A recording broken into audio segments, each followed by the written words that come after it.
Manchester City versus the Premier League. What would the score have been? 2-1 2-1 to City. But Dale, you disagree. The City lost most of their claims, and the Premier League have been clear they think they can simply change those elements. Tighter rules are coming. City won't like it. The wins that City have got are clearly significant wins. The Premier League is currently the preeminent football league in the world. The league has to be very careful not to self-sabotage. What's he doing in the room if it's not his call? He answered the question by not answering the question. I do think it's a little bit odd to have a sort of performative meeting in London where everybody turns up and everybody is pictured. Either United start winning on the pitch or Ten Hag will be fired. We know how football works. Hello and welcome to How Football Works. I'm Ollie Klink. We have a jam-packed show in store today. Let's not waste any time. Into the chaos we go, into the courtroom battle involving the Premier League and Manchester City. Here to dissect it all with me is lawyer, football finance expert and former financial advisor to Manchester City, Stefan Borson. And making his debut, I'm delighted to welcome Forest Green Rover's chairman, Dale Vince. Gentlemen, how are we? We well? Very good. Yeah, not bad, thanks. Great to have you along. Let's get straight into this courtroom showdown then. Manchester City versus the Premier League. Both have raised their arms to claim a legal victory in this case, which involves associated party transactions. We've had Man City accuse the Premier League of being misleading over the verdict of the case. They've even written a letter to all 19 fellow clubs in the top flight and to the league themselves. So, Stefan, I'll start with you. In the simplest terms you can, what is this case all about? So, on the back of the Newcastle takeover, a number of the clubs wanted to put in place more stringent rules around the deals that were done with parties close to the ownership of clubs. And that was particularly in focus because clearly there was a feeling that Newcastle would quickly do a number of commercial deals with Saudi partners. And we learnt from the decision and the judgment that came out over the last couple of days, some of the background and the timings around that. So the rules came in, expanded the existing PSR rules related to what's known in accounting terms as related parties. And those are parties who have shared ownership and pass a certain accounting test within clubs' reports and accounts. So it's expanded that to a wider group of companies who are close to the ownership of clubs, and also introduced a number of rules that allowed the league to assess for fair market value those commercial transactions that were proposed. There were various developments over the years, so a number of clubs had associated party transactions approved by the league. We don't find out about these until they are approved, so we have no visibility from the outside as to whether they haven't been approved. But in February of 2024, the league decided, with the clubs obviously, to vote through some additional changes and some additional amendments to the APT rules. And we now know that City felt that that had gone too far, and that they objected on competition grounds to those new rules. And therefore they took action under what's known as a Rule X arbitration within the Premier League rules. And in June, there was a 2-week hearing, and we now know the outcome of that hearing. Just before we move on to the outcome, Dale, what do you make of Man City putting forward this challenge in the first place? Well, I think it's interesting. Firstly, I think it's interesting both sides claim to win in this, which is funny. I don't think it's fair of Man City to say the Premier League have been misleading in this, because I've just read about it this morning, and it's clear that City was successful in a couple of their claims and unsuccessful for many more.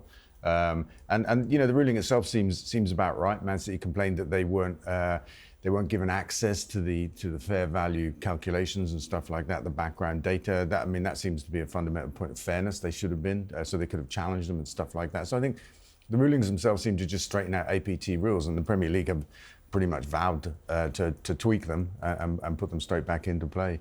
Did I miss your question? No, not at all. But as Dale alludes to there, Stefan, both sides claiming victory. It is a bit of a strange situation. Obviously, you have your background in law as well. I'm going to get you to simplify it in a way that we'll all understand. If it was a football match what would the score have been between Man City and the Premier League? Yeah, I see it as a kind of 2-2, 2-1 type 2-1 to City. I think, ultimately City. 2-1 to the Premier League. Well, look, it depends the lens that you look at the situation from. At the end of the day, City came out of the hearing with a better position than they went into the hearing. And why is that? Why do you say they're in a better position? Well, because they succeeded in effectively removing, ultimately, the amendments that have been made in 2024, which significantly expanded the scope of the APT rules. So we don't know exactly how this is all going to play out in terms of the redrafting of the rules. There is a dispute around that, and that's a central piece of City's letter to the Premier League clubs on Monday night, is that they disagree with the way that the Premier League has presented the next steps. City say that in correspondence, they have agreed with the Premier League that there will now be a process that will go back in front of the tribunal. Now, we don't know the Premier League's stance on that. Certainly from the Premier League statement, their position seems to be different. Their position is, we will all get round the table in the next 10 days, we'll cross out a few bits and pieces, we'll put in an extra clause around shareholder loans, and everything will be fine. But Dale, you disagree. You think that actually this was, well, in your words, 2-1 to the Premier League. Why do you say that? Well, because City lost most of their claims, and the Premier League have been clear they think they can simply change those elements of the APT rules that the tribunal found against, simply change them, and I think they probably can on my reading of it. So I think, you could say Premier League took 2 steps forward with the rule change and 1 step back with the tribunal hearing, but whichever way I look at it, I think tighter rules are coming. City won't like it. But I think it's a step closer to tighter rules. Yeah. Well, I mean, just to challenge that particular piece. I mean, I think it is clear that the rules will be relaxed post the hearing, not tighter. I mean, we've had tighter rules. Tighter rules have come in. There's no question that the APT rules that came in on the back of the Newcastle takeover in 2021 significantly strengthened the Premier League's position in terms of assessing commercial deals. The rules that came in at the beginning of 2024 doubled down on that strengthening. But I do think that it's very hard to say that the decision of the tribunal is not that those rules went too far. And now what we're going to see, the materiality of these changes is up for debate, but we are certainly going to see a rowing back to probably something closer to the 2021 position, but with some additional things that City wanted around the disclosure of the information that the Premier League has in assessing commercial transactions, and more stringent rules in terms of the timetable. So I would say that, and really that's why I point to a score draw / a very narrow win for City, because I do think City have achieved some of their aims from the hearing, even despite the rejection, as Dale says, of a large number of their, I wouldn't call them claims, but they in any one of these sorts of cases, you will put forward a number of arguments, and you don't need to win them all. Winning some of them is still a good outcome. It was 25, wasn't it? I think I read 25. So the numbers that I've seen are 25, and City won 2 of the 25. Therefore, it's a big win for the Premier League. But it really doesn't work that way. Are you saying those 2 are so significant that it ends up as a win for Man City? The wins that City have got are clearly significant wins. I think it would be misleading. Well, Dale's shaking his head there. You don't agree? Yeah. I am, because I think they made a fair point, right? They should have had access to the data that the Premier League used. That's procedural. Easy to change, right? Correct. Easy to change, and it's done. The other one was they complained it took too long. Easy to change. Correct. The Premier League said they you. were understaffed, and they'll sort that out. So I don't see a big deal. Well, the big deal is the changes that were brought in 2024. The pricing is described within the decision as the pricing changes. They are quite extensive changes, and they do make quite a material difference to the approach of the Premier League. In particular, the burden of proof had been moved to the club presenting the fair market value transaction. That now has been crossed out, or will be crossed out. that is a significant change. It really, the key outcome, in my view, of the tribunal was that they rejected the extension of the rules that were put in place in 2021. It is true that they didn't rip them up. They didn't say, oh, you can't have any APT rules. In fact, if anything, they endorsed They did endorse, a level of APT rules as being something that is good for the working of the Premier League.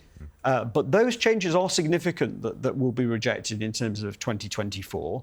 And it's still not completely clear where we go next, because as we talked about right from the start, the two parties do not agree on the next steps. Yeah, sounds a bit like the show here.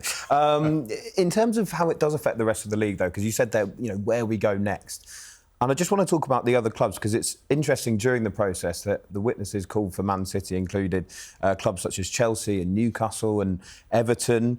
On the Premier League side, you saw the likes of Man United, Liverpool, Arsenal, Tottenham. It said to some people saying it's creating a bit of a civil war within the league. Do you think that's a fair assessment? I think to an extent. So there's legitimate commercial aspirations and positions of the various teams around the table. And you're never going to stop that. And that's a perfectly reasonable position for those clubs to take. That said, we are seeing a situation in respect of certain elements of the rules where there are two camps. And the big reason for why we had a situation with some teams supporting City from a witness perspective and some supporting the Premier League, on the City side, a lot of that was down to experience, because Chelsea, Everton, Newcastle were, it seems, although there's a lot of redactions in the decision, were those teams that have had the most experience putting forward associated party transactions to the Premier League for approval. And therefore, those are the teams that were able to talk about their experiences, talk about deals that maybe weren't accepted, talk about timing issues. So again, a lot of this is redacted, but so you have to sort of read between the lines. But that's why a lot of those teams were there. But of course, we do have a situation where there is an ideological difference of view between a number of the owners and City and a number of their allies, for want of a better word. So there is a civil war of sorts, yes. You'd have to assume that the majority at the moment, though, is on the side of the Premier League, given even what I've read there in terms of, which clubs seem to be on the side of City and which clubs seem to be on the side of the Premier League. I think at the moment the majority sit with the Premier League in respect of associated party transactions and some of the ancillary matters around it. What you may well find is in respect of certain elements of the next few weeks in terms of the drafting that's going to be required, that bits of that majority break away. And remember, you need that 2/3 majority to get things through and to get these drafting changes approved, and abstentions sort of, will alter that mix. It's important and talked about within the decision that the way in which those February 2024 amendments came in was really on a knife edge. You had two parties abstaining. Had those parties not abstained, it is unlikely that those amendments that came in 2024, that the decision has now effectively wiped out, they would not have passed. So it is quite finely balanced in the room. And I don't think there's certainty in terms of any particular proposal that's put now in that room. There's little certainty as to which way it's going to go, because it is quite finely balanced. Dale, if your club, Forest Green, was in the top flight, we can dream, can't we? Hopefully one day it does end up happening. But if it was in the Premier League, which side do you feel that as a CEO, as a chairman, you would be on? I think I'll be on the side of the Premier League on this issue.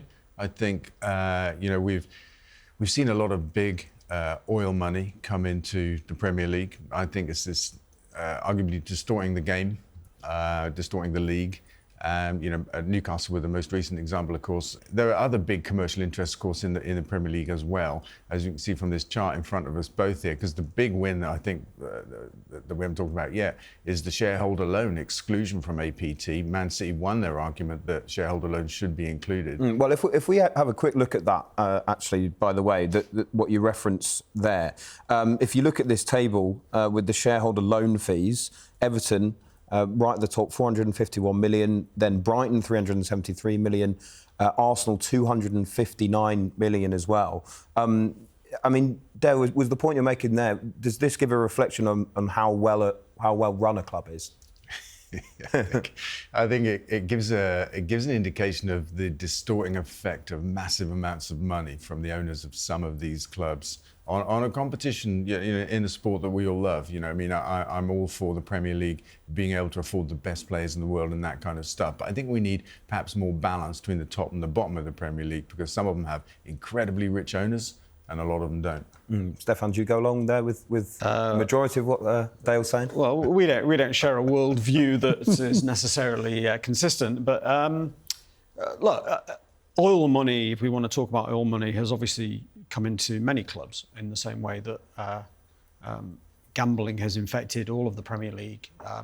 You know, we only need to look at somebody close to the top of that table there in Arsenal in terms of their sponsors for the last 20 years, 25 years, has been a Middle Eastern airline. So oil money is prevalent across the entire sport. I think we have to be quite careful to understand what this table is in terms of the debt. There's nothing wrong with shareholder loans coming into clubs to support the development of those clubs. And one of the best run clubs, I think probably universally accepted one of the best run clubs, is Brighton, and they're near the top of the table. Really, all those shareholder loans signify is largely that the large shareholder who's put the money in over the years has not yet converted them to equity. So the reason that I didn't particularly focus on that element of it in terms of assessing the decision that's made is, first of all, City never, when it originally came up, City voted in favour of the exclusion of shareholder loans. So I don't think they are ideologically focused on that as an issue in the game. I think in terms of the other major parties that have significant shareholder loans, they will be very easily fixed by conversion to equity. Most of them are provided by near 100% shareholders and are effectively equity anyway. So I don't think it's going to be a big deal. I don't think having high levels of shareholder debt is a proxy for how well run you are or not. And I think in terms of Dale's overall point as to the future of the game, I think there has to be some concern that the Premier League is currently the preeminent football league in the world. And the league has to be very careful not to self-sabotage that position, in my view. And so there is a balance that's required, clearly. You cannot have a situation where there are no rules around spending. But likewise, we do have to encourage the investment by owners, by sponsors, and by the viewing public in the game, because it is good. It is good both for the Premier League and for this country, for the Premier League to be the preeminent football league in the world. Dale, but where the Premier League is right now, do you feel at the moment they are at risk of self-sabotage already? Yeah, in a different way, absolutely, with a few clubs spending vast sums of money, unimaginable sums of money, and it being harder for the rest of the league to compete. That creates an unbalanced league. Will Man City win it again? The title, is that a bit boring when so is them, or the same four clubs, or maybe, fighting for top spot? As a football fan, I like watching the games, but the outcome at the end of the season isn't such a kind of close run thing. I just think that money's distorting the game, and not all of those clubs by far have big money backers or involving oil. Gambling is a problem in football. I agree there with Stefan. Not so much from a loans point of view, I would say, but from the fact that it dominates the airwaves around a football game. I mean, it absolutely normalizes what is a very damaging industry. It causes a lot of social harm, and I think we should ban gambling advertising from football on our screens. There were some other stories involving Manchester City this week as well. Chiki Begiristain is set to leave the club. He's been the director of football, having joined in 2012. He's been very, very influential. He was he's a long time been a friend of Pep Guardiola, been a teammate as well, and was a big part of bringing him to the club as well. Dale, do you think that this news coming that he is going to leave in the summer, maybe the writing could be on the wall that this is also the time that Pep moves on as well?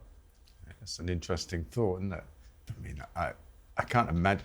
Well, here's the thing, right? He's either going to leave at his peak, right, which is surely now, or he'll wait until things aren't going so well. I mean, it's hard to say. I have no idea actually what Pep might be thinking. I was sad that Jurgen Klopp left Liverpool. But I understood his decision. And it happens, doesn't it? You know, Fergie left Man United eventually, and I think they've really struggled actually to replace him. So if Pep leaves Man City, it could change everything.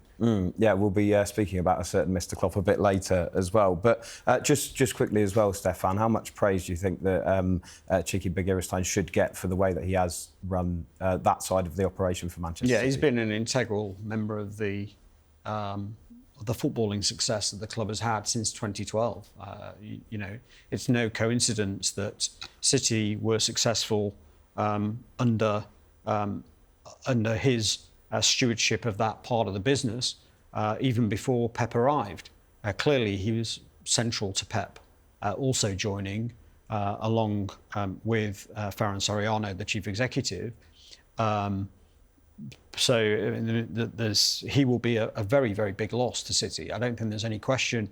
And dealing with, if it does come to pass that Pep leaves at the same time, that will be an enormous succession issue for City.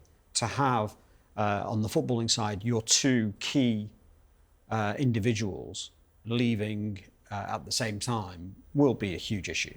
A huge issue in the sense that it's just a huge change of regime. Yeah, we know succession issues in football are incredibly difficult to deal with. I mean, we've seen it at United, we've seen it at Arsenal after Wenger. It took a long time for that situation to stabilise, and it is a very challenging situation to replace Pep Guardiola. I mean, that, you know, it's obviously an attractive job. But to try and come in on the back of, to try and replicate what Pep's done is going to be extraordinarily difficult for somebody. So I think it's an enormous challenge, and that will also apply in respect of Cheeky Begiristain, and especially also coming quite close after City lost Omar Barada to United. So we don't know yet if Ferran Soriano, the CEO, would also be part of a group that may decide to depart all at the same time. I mean, we don't have any visibility on this, but you know, these succession issues in football are significant. A more cynical fan might look at everything going on with Man City, everything going on in the background. That APT case wasn't even to do with the 115 charges that are against them as well. They might look at it and think, are these people moving on at a time when the club's in a bit of turmoil? Is that a fair way to look at it? I don't think so. I mean, I think if anything, the strident manner in which City have portrayed their position post the APT decision would indicate that they are confident as to how the 115 hearing is going. But we don't know. We have very limited visibility. I mean, we have no visibility, to be honest, because everything is confidential. And we know that it's probably, 4 weeks in so far on that hearing. At the 4-week mark, a lot of the key evidence hasn't even been heard yet. So I don't think it can be a case where certain people are saying, well, I'd like to get out before some kind of very negative decision is heard.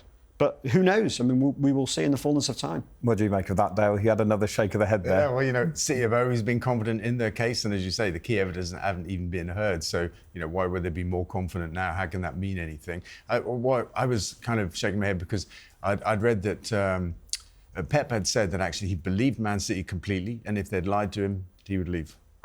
That's an interesting thought. Well, it is. I mean, the slight problem with that scenario is he's under his contract at the moment. He's leaving at the end of the summer anyway. So, you know, the two things may or may not, come to pass at the same time. They may not be linked. No, well, that's very true. It certainly won't be the last time we talk about Man City on this show, that's for sure. But for now, let's turn our attention to the red half of Manchester, because it's also been a busy time for Manchester United. In a mammoth 7-hour summit held in their London offices, the co-owners Jim Ratcliffe and Joel Glazer were joined by the Old Trafford hierarchy, including the chief executive Omar Barada, the sporting director Dan Ashworth, the technical director Jason Wilcox, and the INEOS duo Sir Dave Brailsford and Jean-Claude Blanc as well. What can we read into this summit then? Because obviously on the pitch it's not been the ideal start to the season. They had a big decision to make in the summer in terms of the manager and keeping Erik ten Hag. Dale, I actually want to start with you on this. Firstly, with that call on the manager, do you think it was the right one? Which call? Just keeping him on, keeping Erik ten Hag on. That's hard to say, really, isn't it? I mean, he's been there 3 years now or something like that, 3 seasons, and it's interesting because whenever I look at him, I think he's a new boy and he's just trying to establish himself, but he's not actually a new boy and he is still trying to establish himself at the club. Is it the right decision? Only they can kind of make that. I wouldn't want to judge it, but I think they're a great example of where succession is difficult. Man United. And Liverpool, on the other hand, we haven't mentioned them, seem to be a great example of how a succession can go really well. So Jim Ratcliffe did an interview with the BBC last week where he talked about Ten Hag's future, and he said that it wasn't his call on whether he should stay on as manager as well. He was also asked whether he had faith in the manager and said he didn't want to answer that question. When you read those as headlines, it does seem slightly clumsy in terms of what he said. What did you make of it, a co-owner coming out and saying that kind of thing? It's a job to understand, isn't it? What's he doing in the room if it's not his call? And is he really just saying, look, it'll be done by a majority vote or something like that? I don't know. But look, he's a majority owner. He's another climate criminal, in my opinion, right? He's made a fortune out of burning the planet. I've just got to say that because I can't leave it without having said it. And so I haven't got a lot of sympathy for him or time for what he does at Man United, actually. But I'm a fan of Man United. I like to watch them play. I hope they get it right. What do you make of what Sir Jim Ratcliffe said there? Do you go along with what Dale says there, that if he's in the room making these decisions, it's a bit of an odd thing to have said? He answered the question by not answering the question. I mean, of course, he is an influential voice in that decision as to whether to keep the manager or not keep the manager. And it's disingenuous to suggest otherwise, really. Look, it's a difficult decision that they've got, especially given the decision that they took in the summer. They clearly went through a process in the summer because everybody knew about it. And they obviously spoke to a number of managers. And we are still only at the beginning of October. So to now go back on that decision would be controversial, shall we say, in the circumstances. I do think it's a little bit odd to have a sort of performative meeting in London where everybody turns up and everybody is pictured going into the venue. I don't really understand what they're trying to achieve in that respect. It would have been very, very easy for them to keep that meeting private and confidential. I don't know why they briefed that the meeting was even happening. That seems to me to be something that undermines the manager, even if the outcome is that he stays a little bit longer. Clearly the performances on the pitch are going to cause a problem for Ten Hag. At the end of the day, the team is not winning matches, and this is the third year, as Dale says. So, look, it's a matter of time. Either United start winning on the pitch, and particularly qualifying for the Champions League, or Ten Hag will be fired. I mean, it really is as simple as that. We know how football works. Dale, these have been called crisis talks, and Stefan says there he's not really sure why it was even being leaked to the media that these talks were taking place. Is this all being played up a bit much, or is this serious and a bit of a crisis as it's being made out to be? It is odd to do it so very publicly, actually, and a 7-hour meeting sounds like they just can't make their minds up, right? Agonising over it, and they already made this decision once a few months ago, Stefan says, so it's a bit of a pickle in it, and you've got to think any minute now they'll bring it into Ten Hag's time at Man United. In that interview as well that Jim Ratcliffe had, he did mention that actually that whole team that I just mentioned in the intro there that took about 10 minutes, he mentioned that actually they've all been together only really since June and July and that kind of time. Are we being a bit quick to judge them already? I mean, I know they've already made some decisions or waited to make some decisions, but do we need a bit of time? Do the fans need a bit of patience to see how this all beds in? Maybe they do. I mean, that's fair. They've only just arrived. They're kind of, I mean, Jim Ratcliffe's background's not football, is it? So you've got to wonder whether that's a factor in it, you know, whether the football people at Man United might have made different decisions, might have done it sooner. I don't know, but can't know. Yeah, I guess when you look at the whole project of INEOS, he has been involved in sport, but I take your point that actually not being involved in football, maybe that's what he was trying to get across with his answer there about Erik ten Hag. When you're in that kind of position as well, Dale, because, you know, obviously in your time at Forest Green, you've had to hire and fire managers. What are you thinking about when it comes to letting go of a manager? When does it become untenable? It's a really good question and a key issue. So I kept, when I rescued the club, I kept the manager that we had. I kept him for 4 seasons actually, and I changed a lot about the club. I changed like nearly everything, the badge, the food, you know, it's like legendary what I changed. What I didn't change was the managers, and that was the thing the fans were most angry about. But we stabilised the club and landed 10th in the league 3 seasons running, and then I realised he couldn't take us further. And I learned in that process actually, but I think we had like 3 managers in 12 years or something like that. And in the last 3 years, I think we just had, you know, half a dozen or something like that. And it was a succession issue. You know, we got promoted to League One. Our manager left, our director of football left, our 3 best players left, and we were like in a pickle. And 2 relegations followed. It's one of probably the most difficult, I would say, jobs and decisions in football to when to change manager and who to bring in.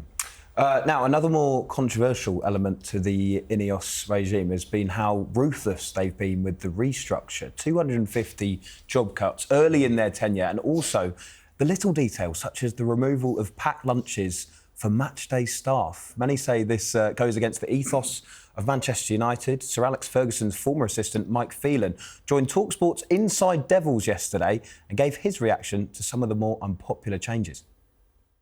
Well, I hear things, and you know, I've got a lot of friends and people that are still, well, not as many now at Manchester United that I used to know, but certainly there are always issues at a massive football club. I don't know whether there's contentment there or there's a lack of it.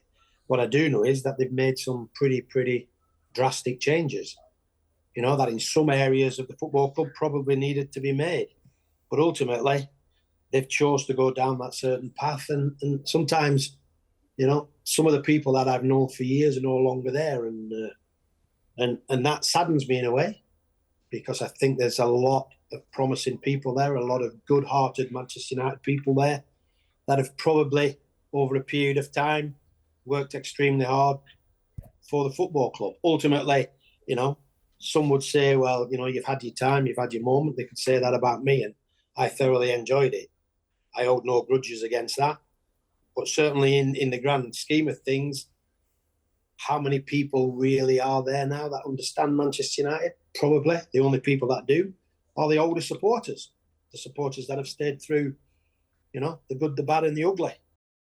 Pretty strong words there from Mike Phelan, saying the only people at the moment who understand Manchester United are the supporters. Dale, I want your view on those kind of cuts in just a moment. But Stefan, if we do look at it from a financial point of view, can you understand some of the cutbacks that INEOS are trying to make?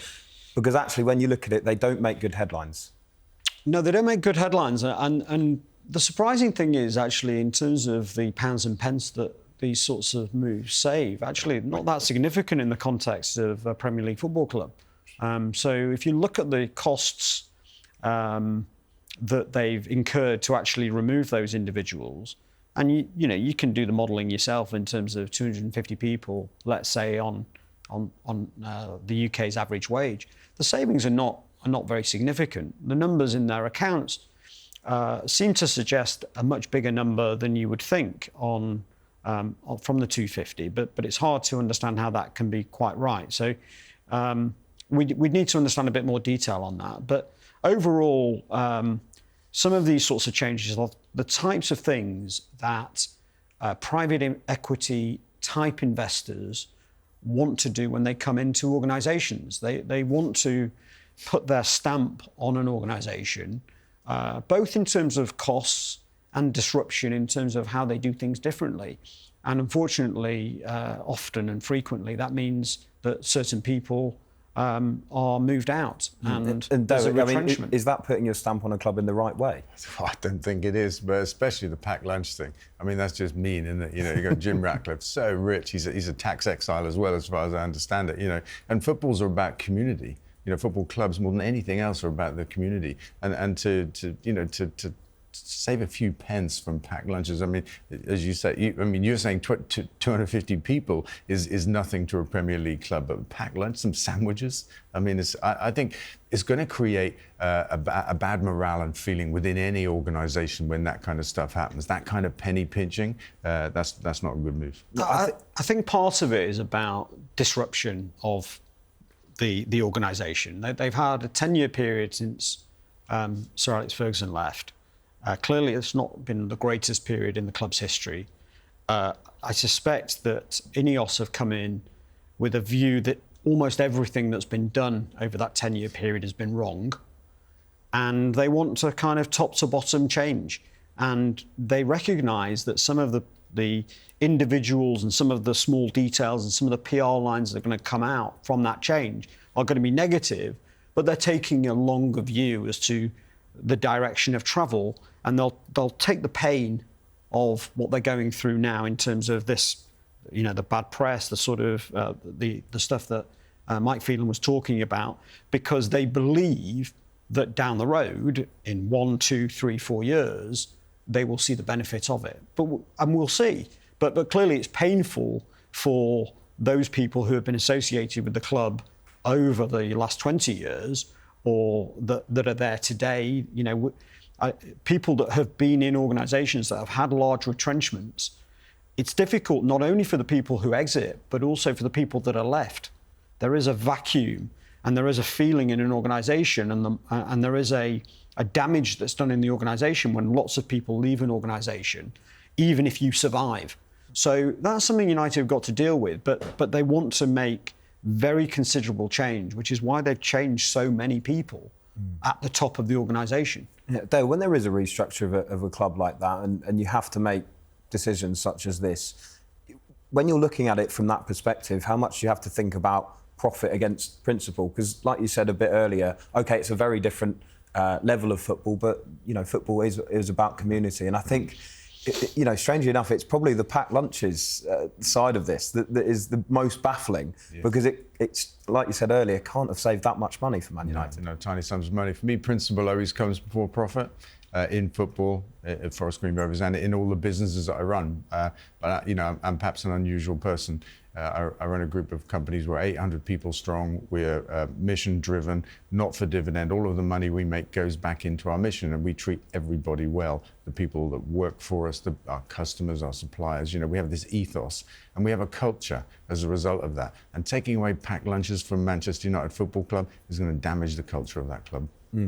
I mean, you have to contrast what United are today with, you know, Dale's expression of what his company is. United is a company that's got a third of the business, let's say, listed, a third with the Glazers, and a third with Sir Jim Ratcliffe. So you're talking about, you know, private equity, American private equity, listed equity.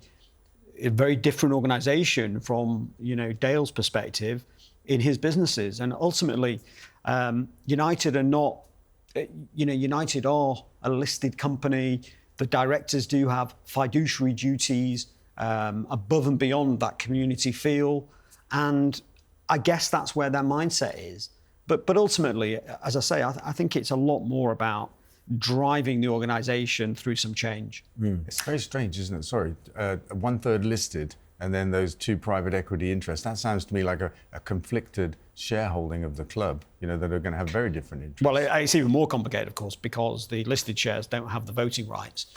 So that's brilliant. Yeah, I mean, it is a complicated shareholder structure. And has only been made more complicated by the Sir Jim Ratcliffe coming in. Dale, just to make that a bit clearer for fans, just how chaotic is that kind of situation, in terms of running the football club? Well, I think it's neither one thing nor the other. If it was a proper listed business, it would work in one way and you could understand it, and that, there are rules around fiduciary duty and stuff like that. And then you've got, American venture capital interests. Jim Ratcliffe, he's British, but he doesn't live here, so I don't know what country you'd say, his interest from. What he's not resident for tax purposes anyway. But they're going to have different desires, different outlooks, and then you've got this listed third that can't even vote. That's one thing nor the other. That as an entity, I think that's a crazy confusion of shareholding. Maybe that's why the club is so conflicted and ineffective on the pitch. Just finally on this, I asked you earlier about sacking managers.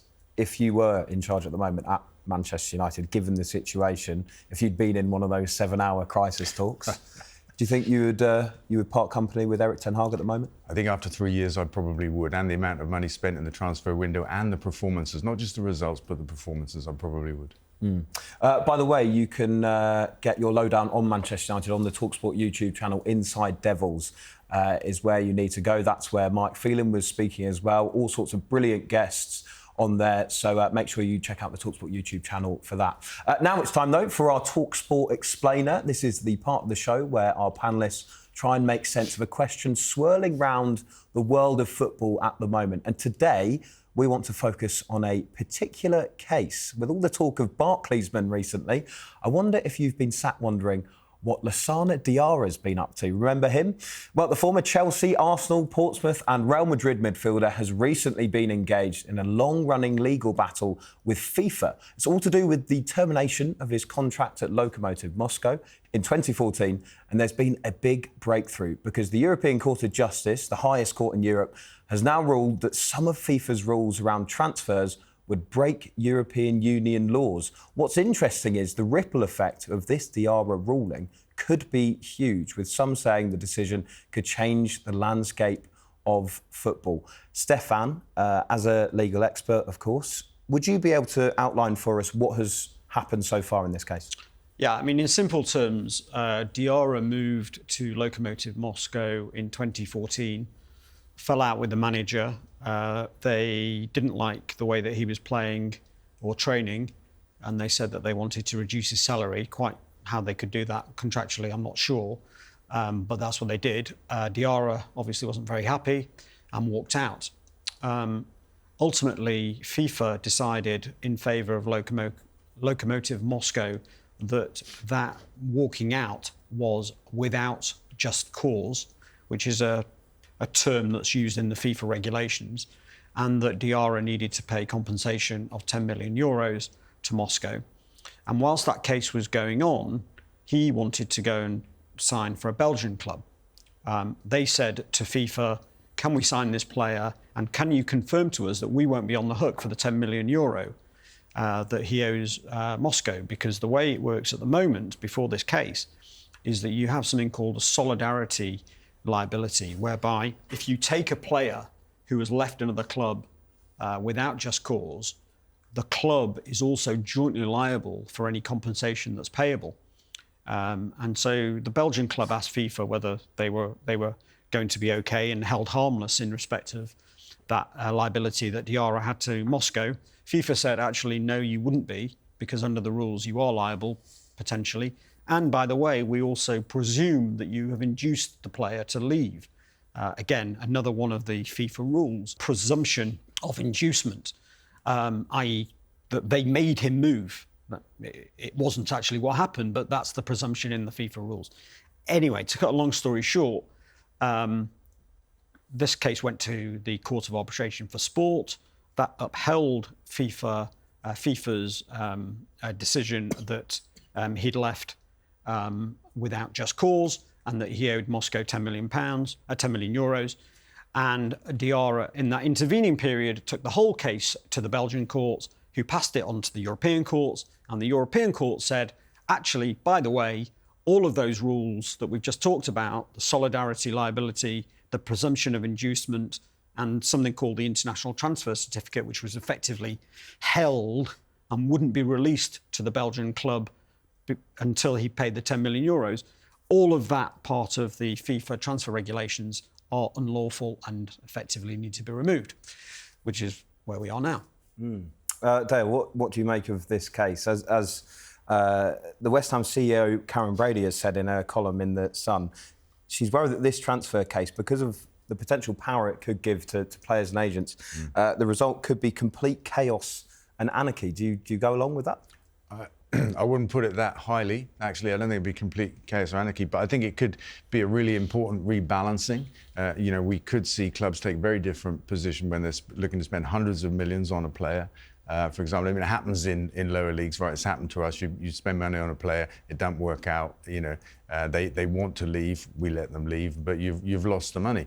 But I think it's an important ruling for human rights. But to tell this guy he can't play for another club until he pays this fine that they say he's due to pay, this compensation, I think that's wrong. The European Court has found that. So I think it's a fundamentally important ruling. In the same way, actually, that the tribunal found that the Premier League rules were against competition rules. I welcome the intervention of courts in that way and in that case, and I think this one's important. In that regard, do you think it's a surprise it's taken this long for the rules to be scrutinised to this level? Yes, I do. Yeah, because there's an undue control, I would say, in the freedom of a player, which is a person, right, to live their lives and choose where they go and where they work. Do you feel that most CEOs or chairmen will go along with what Dale was saying there? Well, certainly. Or may they look at it a bit more closely to Karen Brady? I don't think Karen Brady at this stage can make those proclamations. I think it's too early to know exactly how it's going to pan out and the sorts of changes that will ripple through all of the transfer statutes that FIFA have. There is clearly going to have to be some changes, but it's not clear exactly how it's going to whether it's going to be a revolution of transfer regulation in the way Bosman was, or whether this is something more around the edges. A similar sort of situation to the City case that we've already discussed. It's unclear as to exactly how the court's decision will be transferred into the actual rule. So we need to just be a little bit cautious. But clearly, if you remove some of these, what are now found to be unlawful rules that restrict trade, then that is going to have some impact and probably makes it more attractive for a player to take his chances at walking out the door. So an example might be what's happened with some players in bomb squads.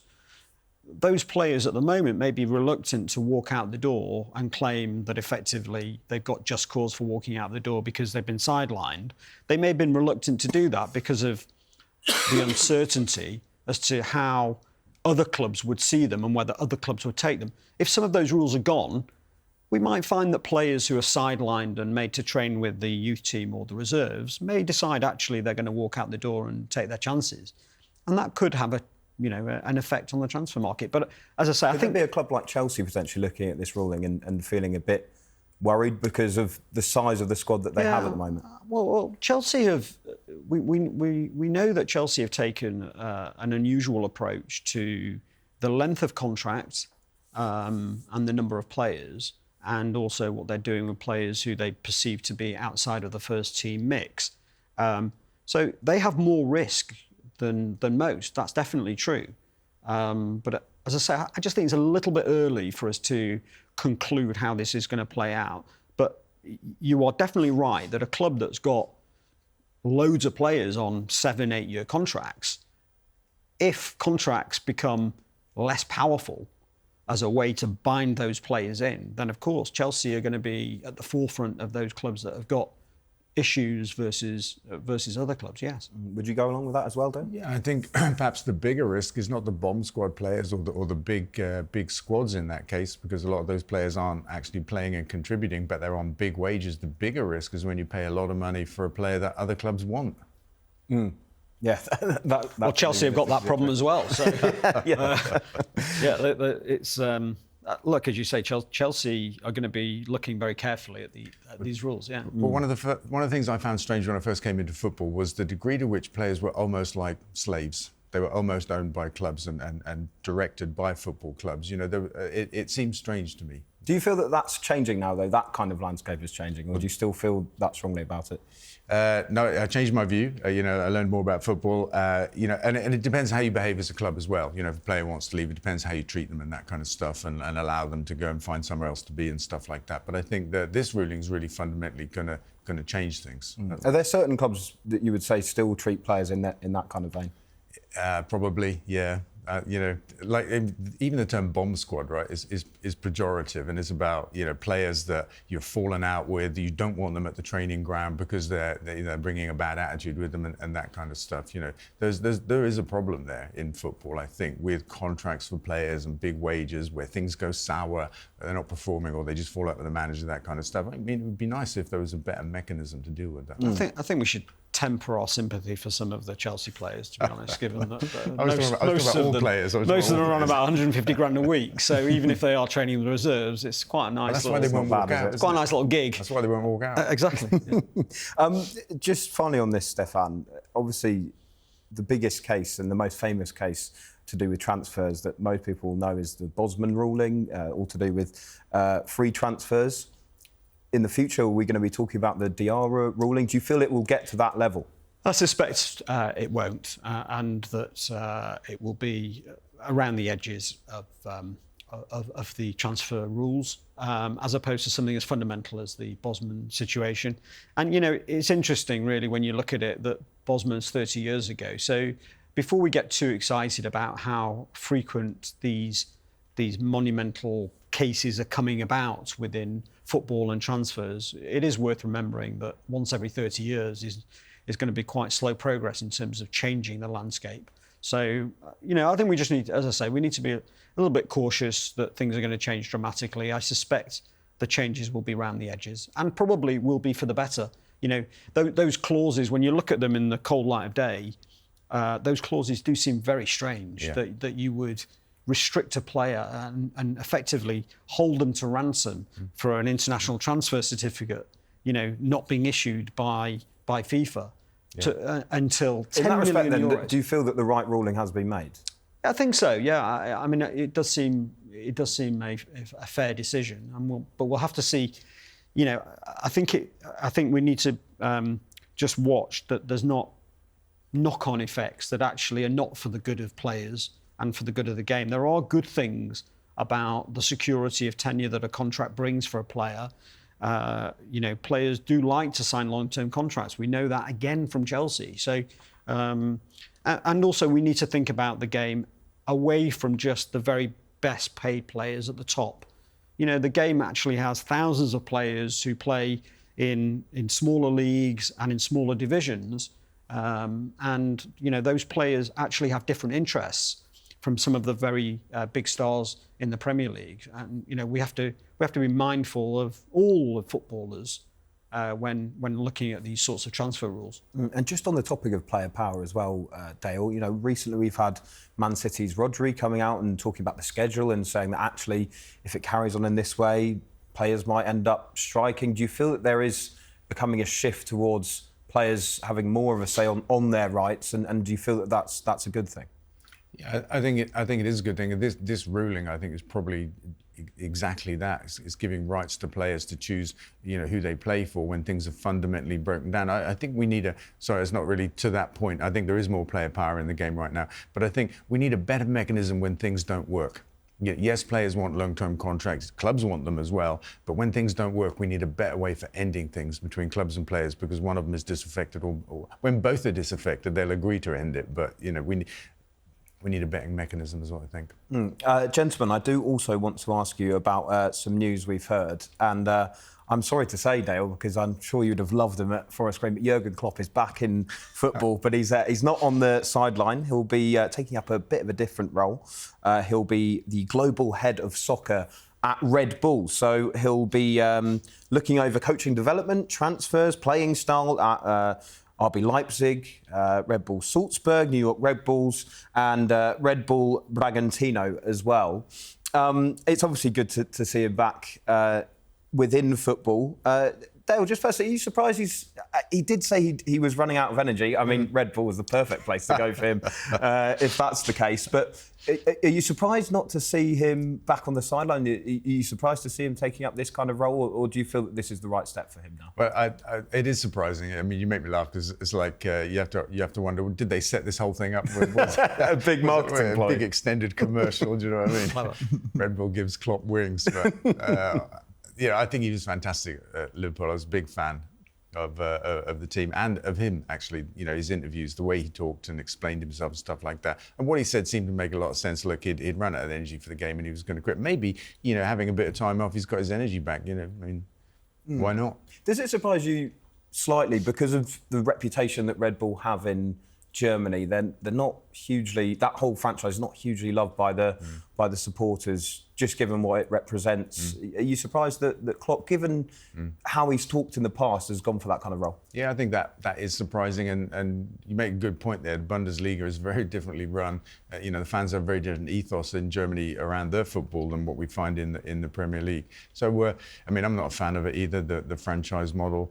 Yeah, it's surprising, but hey, you know. Stefan, do you think it's the case of the money talking from Red Bull for Klopp to take that job? Well, partly. I mean, you're talking about somebody who, you know, best in the business, or you know, one of probably the top three managers. I suspect he's probably looking at it in terms of what he can learn as well. I mean, I think he may not immediately have an affinity for the Red Bull model, but he's clearly going to learn a lot from going into a multi-club organisation like Red Bull that will clearly do things differently from Liverpool. And you know, from Dortmund, where he's been before. So I think that will give him something interesting to build. I think it's probably a very good opportunity for him to step back in a phased manner. So you know, we don't know the exact reasons why he left Liverpool, but potentially some kind of burnout. Well, this appears to be an opportunity where, you know, he can kind of pace himself back in. And I believe he's also got a carve out and a release clause in case the German national job comes up, which... Does it feel like a stopgap before that, do you think? Well, you wouldn't want to be Nagelsmann hearing about that this morning, but yeah, I mean, clearly he wants that job. If that's true and he's allowed that to be publicised as being a release clause, then clearly he wants that job. And this feels like, you know, a good way for him to earn quite a lot of money, I suspect, learn quite a lot about multi-club organisations and about the Red Bull way. And, you know, for everything we might say about Red Bull, and we know that they're very unpopular, they've clearly done a very good job in terms of building a brand around football from a marketing perspective, whether we like it or not, but also the way in which they play football, you know, is universal around the group. They have done things well. I mean, the way they brought players on and sold on, so that they are a disruptor in the game. And I think, you know, Klopp probably sees the opportunity to learn, and you know, and we'll see how it goes in terms of other opportunities that come up along the way. So I think for Klopp, it's a great move, really. Yeah, I mean, they've hired the right man for high-energy football. Just on that multi-club model as well, Dave, what do you make of that kind of thing that Red Bull are trying to do at the moment? Do you think it's a good thing for football? Do you have a strong opinion on it? Not a strong one, but I would come back to my point earlier. You know, football clubs are about community first and foremost. And so, you know, if you have a multi-club set up with one brand, irrespective of the club's history, location, all that kind of stuff, you know, that's against that ethos entirely. I think what Stefan said about them being disruptive and perhaps bringing some new approaches to the game that are beneficial, I think that's a fair point. So we'd never see a Red Bull Forest Green? Never. Not while I'm here. Fair enough. Well, gentlemen, thank you so much. It's been a real pleasure. That's it from us this week. Thank you very much for your company, and thanks to our panellists, Stefan Borson and Dale Vince as well. For now, see you next time.